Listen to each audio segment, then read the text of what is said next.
Hello दोस्तों, welcome to my new vlog. अरे आज मुई किनीछे टोटाल सामान 1390 टका। आज मुई चलो केते आपण मानकू सेल करी करी गली जाई करी देखो छे। मोर वीडियो के कंटिन्यू करी चालू।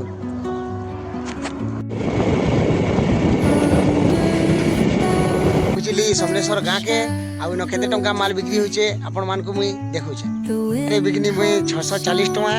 एबे जिमा आर गुटे गाँ अपुर सागर चलो सेन केते बिक्री होचे आपण मानके मुई बतो छे।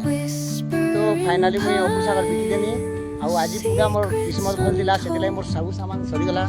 आपण कैरेट खाली गला। आउ किछि किछि टिके टिके अच्छे एबे राखी बुड़ा जिमी। आपण मान के जाई करी केते प्रॉफिट हला घर के जाई करी कह। तो मोर सामान सरी गला राखी बुड़ानो। एबे जिमा चलो घर के आउ सब खाई पी करी मजा करी करी आपण मान को काम करी करी सब जणामी पहुंची गली। आज मोर प्रॉफिट हला 400 टका।